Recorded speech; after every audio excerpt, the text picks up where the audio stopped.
Video பார்த்தேன் தென்பெண்ணை ஆற்றை பற்றி. அப்போ தான் அதை பற்றி சர்ச் பண்ணி ஈவன் விக்கிபீடியாவில் சர்ச் பண்ணும்போதே சொல்கிறாங்க தென்பெண்ணையார் ரிவர் ஸ்டார்ட் அது ஒரிஜினேட்டட் இன் கர்நாடகா அண்ட் தமிழ்நாட்டிலோட வந்துட்டு அப்படியே பே ஆஃப் பெங்காலில் எண்டப் ஆகுது.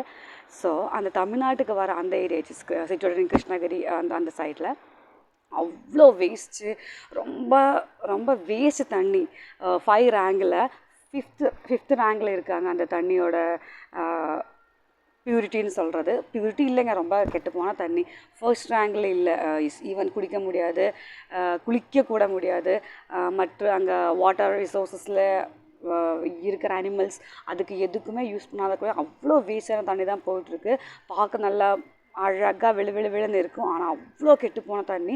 இரிகேஷன் பர்பஸ் கூட யூஸ் பண்ணால் மேபி அந்த சோயில் ரொம்ப கெட்டு போகும். ஆனால் ஸ்டில் அதை பற்றி எந்த சேனல்ஸுமே ரொம்ப ப்ரொமோட்டெல்லாம் பண்ண மாட்டேங்கிறாங்க. ரொம்ப அந்த ஈவன் கவர்மெண்ட் கூட அதுக்கு ஹைலைட்டாக ஒன்றும் இல்லை, ஜஸ்ட் ஒரு டிஸ்பியூட் மட்டும்தான் இப்போ போயிட்டுருக்கு. ஏன் இதுக்காக ஃபார்மர்ஸ் ரியாக்ட் பண்ண மாட்டேங்கிறாங்கன்னு எனக்கு தெரியல. அது தண்ணி சுத்தமான தண்ணி இல்லை.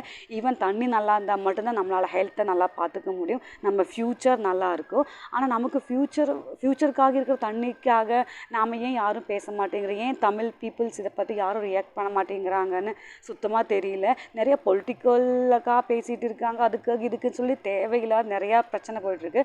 பட் தண்ணிக்காக யாருமே பேசுகிறதில்ல. அது ஏன் தமிழ்நாடுன்னு சொன்னாலே ஒரு யூனிட்டி இருக்குது ஈவன் தமிழ்னு சொல்லும்போது. பட் அந்த ஒரு தண்ணிக்காக ஏன் யாரும் ரியாக்ட் பண்ண மாட்டேங்கிறாங்க? I don't know why.